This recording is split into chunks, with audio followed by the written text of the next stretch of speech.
Don't hide now, Kevin. Show the world. You knows it. Scream yourself. What? Scream yourself. No, stream you. You knows it. See, I was doing a text and he was all in my business. I was trying to do a post on Facebook. On April 7th, 2022, at exactly 3:47 p.m., a 911 call came through the Coppers Cove Emergency Dispatch Center. The line went dead within seconds. No voice, no plea for help, just silence that would haunt investigators for months to come. When officers arrived at the Hobby Road residence, they expected a routine domestic disturbance check. What they found instead was a scene that would shake even the most experienced first responders to their core. As they approached the front door, a male voice from inside shouted for them to wait. Then came the screams, desperate, terrified screams that cut through the afternoon air like a knife. The officers didn't hesitate. They kicked down the door with explosive force, their training taking over as adrenaline surged through their veins. The moment they crossed the threshold, gunshots erupted from within the house. Multiple rounds fired in rapid succession, the sound deafening in the confined space. When the chaos finally settled, they discovered 34-year-old Destiny Jasmine Carey lying motionless near the front entrance. Blood pooled around her lifeless body, and despite immediate attempts to save her life, it was already too late. The woman who had trusted someone with everything had just paid the ultimate price for that trust. Just hours before that fatal 911 call, Destiny Carey was living what many would consider the American dream. She was a registered nurse whose compassion touched countless patients throughout Central Texas. Her colleagues described her as someone who brought light into the darkest hospital rooms, always going above and beyond for those in her care. But Destiny's ambition stretched far beyond the medical field. She was the proud owner of High Saturday Boutique in Killeen, Texas, a thriving fashion business that had become the go-to destination for women seeking stylish, affordable clothing. Her designs graced runways and red carpets across the region, worn by models and everyday women who wanted to feel beautiful and confident. Success seemed to follow Destiny wherever she went. She was in the process of opening her third boutique location in Dallas, a testament to her business acumen and relentless work ethic. Her entrepreneurial spirit inspired countless other small business owners, particularly women who saw her as proof that dreams could become reality with enough determination. Above all else, Destiny was a devoted mother to 6 children and a loving grandmother to 1. Her daughter Zyra would later say, "My mom just always wanted to be happy. She was always a fun person to be around. Her laugh just lit up the room. She was everything." Balancing motherhood with her demanding career and growing business empire, Destiny seemed to have mastered the art of having it all. She was generous with her time, her resources, and her heart, always ready to help others in need. Before we continue with Destiny's heartbreaking story, I need you to do something for me right now. Hit that subscribe button and ring the notification bell, because stories like this one, stories that expose the dangerous reality behind closed doors, need to be heard by as many people as possible. Here's a question I want you to think about as we go deeper into this case. Have you ever trusted someone so completely that you would have bet your life on their loyalty? Someone you believed would never, ever hurt you? Drop your answer in the comments below, because trust is exactly what this story is about, and how that trust can become the most dangerous weapon of all. Destiny Carey trusted someone with her heart, her home, her children, and ultimately her life. She believed she knew this person inside and out. She thought she was safe. But as you're about to discover, the person closest to us can sometimes be the one we should fear the most. What happened next will leave you questioning everything you think you know about the people in your own life. Destiny Jasmine Carey's journey began in Little Rock, Arkansas, where she was born into a world that would shape her into the remarkable woman she became. Her early years in Arkansas instilled in her the values of hard work, family loyalty, and community service that would define her entire life. When she made the decision to relocate to Central Texas, particularly the Killeen and Coppers Cove areas, she brought those Arkansas roots with her. Texas became more than just a new home for Destiny. It became the foundation for building her empire. She settled into the community with determination and grace, quickly establishing herself as someone people could count on. Her warm personality and genuine care for others made her a natural fit in her new environment. As a mother of 6 children, Destiny's life revolved around family. Each of her children held a special place in her heart, and she worked tirelessly to provide them with opportunities she never had growing up. Her role as a grandmother brought her even more joy, and she cherished every moment spent with her grandchild. Those who knew Destiny best described her as the kind of mother who would move mountains for her children. She balanced discipline with love, teaching them the importance of education, respect, and following their dreams no matter how big they seemed. Destiny's professional life was a masterclass in dedication and excellence. As a registered nurse, she didn't just perform her duties, she transformed lives. Her patients knew they were in the hands of someone who genuinely cared about their well-being, not just their medical charts. Colleagues often remarked that Destiny had a gift for making even the most anxious patients feel at ease, with her warm smile and reassuring presence. Her nursing career provided stability, but Destiny's entrepreneurial spirit demanded more. She had a vision that extended far beyond hospital walls, and that vision materialized as High Saturday Boutique. What started as a dream became a fashion destination that women across Killeen, Texas, couldn't stop talking about. The boutique wasn't just a store. It was a place where women came to feel beautiful, confident, and empowered. Destiny had an eye for fashion that seemed almost supernatural. She could look at a woman and instantly know what would make her feel like her best self. Her clothing selections ranged from everyday casual wear to stunning pieces perfect for special occasions. Models throughout the region sought out her designs, and her boutique became synonymous with style and quality. The success of her first location wasn't enough for Destiny's ambitious spirit.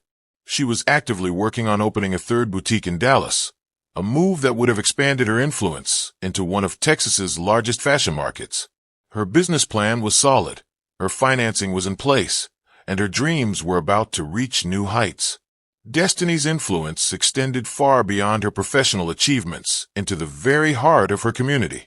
She understood that success meant nothing if it wasn't shared with others, and she lived by that principle every single day. Local women looked up to her as proof that single mothers could build empires while raising their children with love and dignity. Her boutique became more than a business. It was a gathering place where women supported each other's dreams and celebrated each other's victories. Destiny often mentored young entrepreneurs, sharing her knowledge about business operations, customer service, and the importance of never giving up on your vision. Injured in the same house a Copperas Cove woman was found dead in has been arrested himself in connection to the case. 37-year-old Kevin Frazier is charged with murder and aggravated assault. On April the 7th, police in Copperas Cove responded to a home on Hobby Road after someone from the residence called 911 and then hung up. When they got there, they found 33-year-old Destiny Carey dead from a gunshot wound. Frazier was also suffering from a gunshot wound but survived. After an investigation, police have now charged Frazier with Carey's death. He's in the Coryell County Jail tonight with a bond of $1.7 million. She had a particular passion for helping other mothers who were struggling to balance career ambitions with family responsibilities. The fashion scene in Central Texas was forever changed by Destiny's presence. Local events and fashion shows regularly featured her designs, and she became known for her ability to make high-end fashion accessible to women from all economic backgrounds. Her pricing was fair, her quality was exceptional, and her customer service was legendary. When community members faced hardships, Destiny was often among the first to offer help, whether it was donating clothes to families in need, supporting local charities, or simply being there to listen when someone was going through difficult times. She embodied the spirit of genuine community care. Into Destiny's flourishing life walked 37-year-old Kevin Frazier, a man who would ultimately become the architect of her destruction. In the beginning, their relationship appeared to be everything Destiny deserved after years of focusing solely on her children and career. Kevin seemed charming, attentive, and genuinely interested in becoming part of her world. Friends and family members who witnessed the early stages of their romance described Kevin as someone who appeared to adore Destiny. He would show up at her boutique with flowers, take her out to nice dinners, and seem to appreciate her success rather than feel threatened by it. To those watching from the outside, Kevin looked like the perfect partner for a woman who had worked so hard to build her empire. Destiny, who had spent years pouring all her energy into her children and businesses, was ready to open her heart to love again. She believed she had found someone who understood her drive and ambition, someone who would support her dreams rather than compete with them. Kevin presented himself as a man who wanted to be part of her success story, not someone who would try to control or diminish it. The early months of their relationship seemed like a fairy tale. Kevin integrated himself into Destiny's life gradually, meeting her children and becoming a familiar face at family gatherings and business events.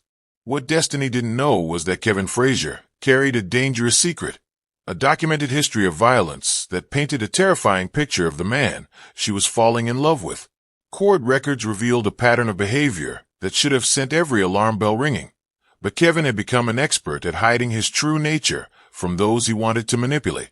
Prior assault charges dotted Kevin's criminal background, like warning signs on a dangerous highway. These weren't minor altercations or misunderstandings. They were serious incidents that demonstrated his willingness to use physical force against others. The legal system had already identified him as someone capable of violence, yet somehow this information never reached the woman who needed it most. Even more troubling were Kevin's repeated violations of court orders related to domestic violence. When the legal system tried to protect his previous victims by issuing restraining orders and protective measures, Kevin treated these legal boundaries like suggestions rather than commands.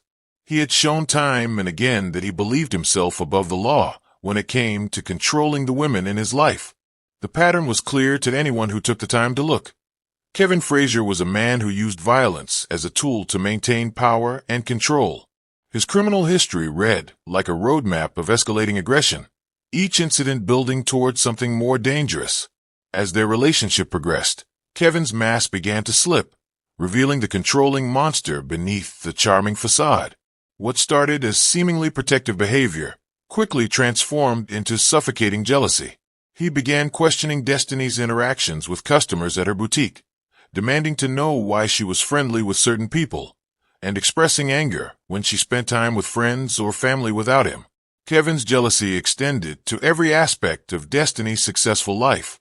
He resented the attention her business received and grew increasingly hostile toward anyone who praised her achievements.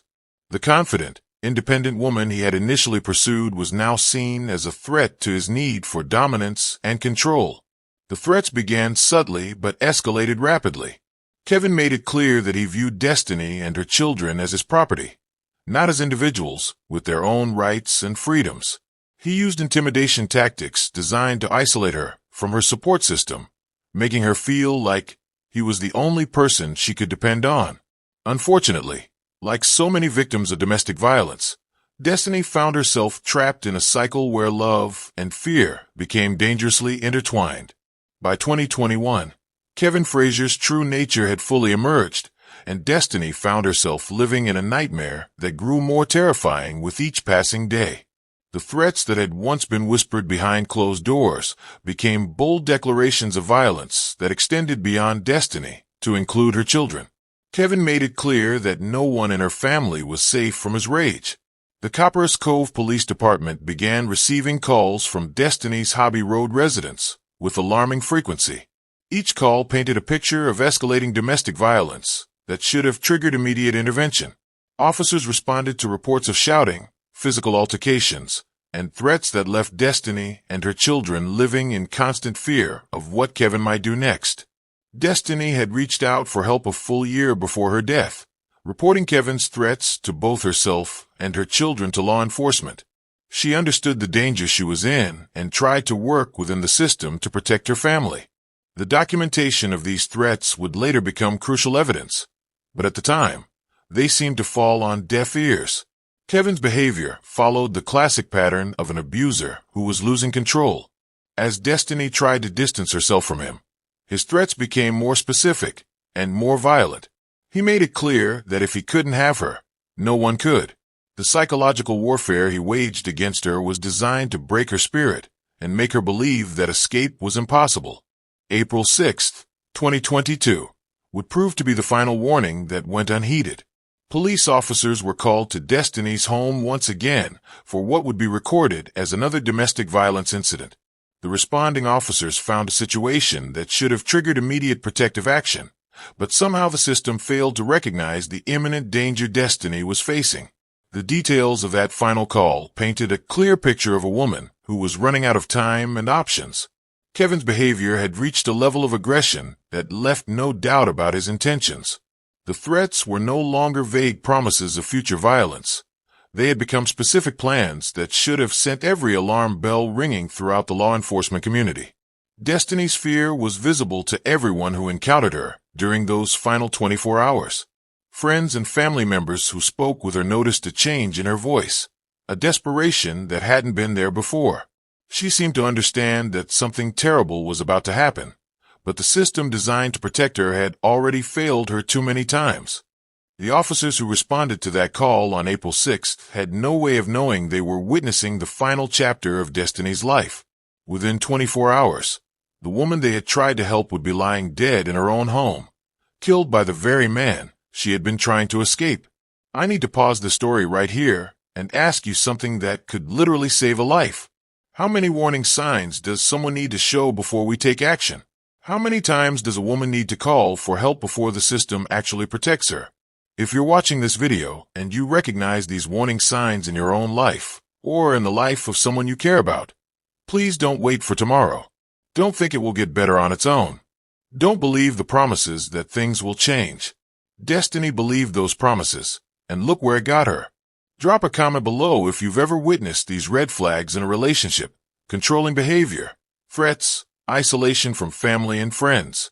Your story might be exactly what someone else needs to hear to finally take action. And if this video is opening your eyes to the reality of domestic violence, hit that like button and share it with someone who needs to see it. Because what happened to Destiny on April 7th could happen to anyone who ignores these deadly warning signs. At 3:47 p.m. on April 7th, 2022, the Copperas Cove Emergency Dispatch Center received a call that would haunt everyone involved for years to come. The phone rang once, twice, and then someone picked up on the other end. But instead of a voice crying out for help, there was only silence, followed by the unmistakable sound of a line going dead. Emergency dispatchers are trained to treat hang-up calls as potential life-or-death situations, especially when they come from addresses with the history of domestic violence calls. Destiny's Hobby Road residence was already flagged in the system as a location where officers had responded multiple times for domestic disturbances. The dispatcher immediately knew this wasn't a pocket dial or a child playing with a phone. Within minutes, patrol units were racing toward the address, their sirens cutting through the quiet Thursday afternoon. The officers had no way of knowing what they would find when they arrived, but their training and experience told them that 911 hang-ups from domestic violence addresses rarely ended well. As they pulled up to the modest home on Hobby Road, everything appeared normal from the outside. There were no signs of struggle, no broken windows, no obvious indicators of violence. But the officers knew that appearances could be deceiving, especially in cases involving domestic violence, where the most dangerous situations often happen behind closed doors. The officers approached the front door with the caution that comes from years of responding to domestic violence calls. They knocked loudly, identifying themselves as police and requesting that someone come to the door. What happened next would be burned into their memories forever. From inside the house, a male voice shouted for them to wait. The tone wasn't cooperative or welcoming. It was the voice of someone trying to buy time, someone who didn't want law enforcement inside that house. The officers exchanged glances, their training telling them that this delay tactic was a massive red flag in an already dangerous situation. Then came the screams. Desperate, terrified screams that cut through the afternoon air like a blade. These weren't the sounds of an argument or a heated discussion. They were the sounds of someone fighting for their life. The screams were filled with pure terror, the kind of fear that only comes when someone realizes they're about to die. The officers didn't hesitate for even a second. They positioned themselves strategically around the door and delivered a powerful kick that sent it flying open with explosive force. The sound of splintering would echo through the neighborhood as they breached the entrance, their weapons drawn and ready for whatever horror awaited them inside. The moment they crossed the threshold, the house erupted in gunfire. Multiple shots rang out in rapid succession, the deafening sound reverberating off the walls and creating chaos that tested every aspect of their training. The officers found themselves in the middle of an active shooting situation, with bullets flying and lives hanging in the balance. The gunshots seemed to go on forever, though in reality they lasted only seconds. When the shooting finally stopped, an ominous silence fell over the house, broken only by the ringing in everyone's ears and the sound of their own rapid breathing. As the smoke cleared and their eyes adjusted to the interior of the house, the officers were confronted with a scene that would haunt them for the rest of their careers. Near the front door, lying motionless in a pool of blood, was 34-year-old Destiny Jasmine Carey. Her body told the story of violence that no human being should ever have to endure. The gunshot wounds were immediately visible, and it was clear that Destiny had suffered multiple hits. The woman who had built an empire with her own hands, who had raised 6 children with love and determination, who had touched countless lives through her nursing career and business success, was gone. Her dreams of expanding to Dallas, her plans for the future, her hopes of seeing her children grow up, all of it ended in that moment. Across the living room, Kevin Frazier was also on the ground, but unlike Destiny, he was still breathing. He had sustained gunshot injuries, but they were not fatal. The contrast was stark and telling. The woman who had trusted him with everything was dead, while the man who had betrayed that trust in the most violent way possible was still alive. One of the responding officers had also been struck by a bullet that passed through a window, adding another layer of tragedy to an already devastating scene. Paramedics rushed to the scene within minutes, their emergency vehicles filling the quiet neighborhood with flashing lights and urgent activity. Despite their best efforts and years of life-saving training, there was nothing they could do for Destiny. She was pronounced dead at the scene, her life officially ending at the place she had once called home. Kevin Frazier was immediately transported to a local hospital for treatment of his gunshot wounds. The injured officer also received medical attention for the bullet wound he sustained during the chaos. Once Frazier was stabilized and cleared by medical staff, he was taken into custody and charged with murder and aggravated assault against a public servant. The Copperas Cove Police Department launched an immediate and comprehensive investigation into Destiny's murder. Crime scene technicians meticulously documented every piece of evidence, photographed every angle, and collected samples that would tell the true story of what happened in that house on April 7th. The centerpiece of the evidence was a Glock 27 semi-automatic pistol found at the scene. Ballistics analysis confirmed that this weapon was responsible for the fatal shots that ended Destiny's life. The forensic evidence painted a clear picture of deliberate violence, not an accident or a struggle gone wrong, as Kevin Frazier would later attempt to claim. When investigators interviewed Frazier about the events leading up to the shooting, his story changed multiple times. Each version contradicted the previous one, and none of them aligned with the physical evidence found at the scene. His inconsistent accounts only strengthened the case against him, revealing a man desperately trying to escape responsibility for his actions. The medical examiner's findings were particularly damning. The autopsy revealed that Destiny's gunshot wounds were not consistent with self-defense or accidental discharge. The trajectory of the bullets, the distance from which they were fired, and the number of shots all pointed to one conclusion. This was a calculated execution carried out by someone Destiny had trusted completely. News of Destiny's murder sent shockwaves throughout the Central Texas community that had come to know and love her. Within hours of the announcement, social media platforms were flooded with tributes, memories, and expressions of disbelief that someone so vibrant and full of life could be gone so suddenly. Vigils were organized throughout Killeen and Copperas Cove, with hundreds of people gathering to honor Destiny's memory. Candles flickered in the evening air as friends, customers, fellow business owners, and complete strangers who had been touched by her story came together to mourn her loss. The outpouring of love was a testament to the impact she had made in her 34 years of life. Her High Saturday boutique became an impromptu memorial site, with flowers, balloons, and handwritten notes covering the storefront. Women who had shopped there shared stories of how Destiny had made them feel beautiful and confident, while fellow entrepreneurs spoke of her mentorship and encouragement. The devastation was most profound among her 6 children, who had lost not just their mother, but their biggest supporter and champion. Kevin Frazier was formally charged with murder in the first degree and aggravated assault against a public servant for injuring the responding officer. The severity of the charges reflected the deliberate and calculated nature of his actions, as well as the danger he posed to law enforcement personnel who were simply doing their jobs. The court set Frazier's bond at $1,750,000, an amount that reflected both the seriousness of the charges and his history of violating court orders. This substantial bond was designed to ensure he remained in custody while awaiting trial, protecting the community from any further violence he might commit. Frazier was held at the Coryell County Jail, where he would remain as the legal process moved forward. The charges he faced carried the possibility of life in prison, and prosecutors made it clear they intended to seek the maximum penalty allowed under Texas law. The case highlighted the ongoing challenges that law enforcement and the legal system face in protecting victims of domestic violence, particularly when abusers have a documented history of ignoring court orders and escalating their violent behavior. Destiny's tragic story teaches us that domestic violence doesn't discriminate based on success, education, or social status. The warning signs were all there.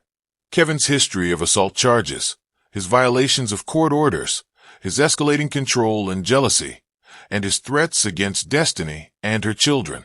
These red flags created a deadly pattern that too many people choose to ignore or dismiss as relationship problems that will work themselves out. We must recognize that controlling behavior, isolation from family and friends, threats of violence, and a partner's criminal history are not minor issues to overlook. When someone shows you who they really are through their actions, believe them the first time. Destiny's life might have been saved if these warning signs had been taken seriously by everyone involved. If you or someone you know is experiencing domestic violence, please understand that help is available 24 hours a day, 7 days a week. The National Domestic Violence Hotline can be reached at 1-800-799-7233.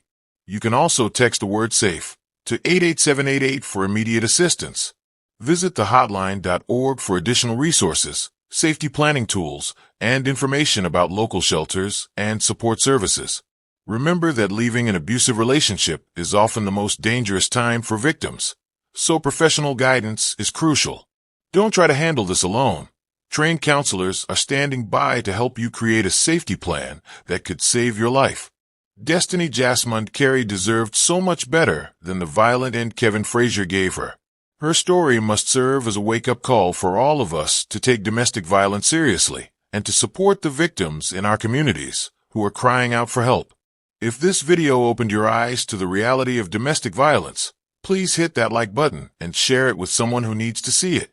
Subscribe to this channel and ring the notification bell so you never miss stories that could save lives. Most importantly, drop a comment below sharing your thoughts on domestic violence awareness and prevention. Your voice could be exactly what someone needs to hear to finally seek help and break free from their own dangerous situation.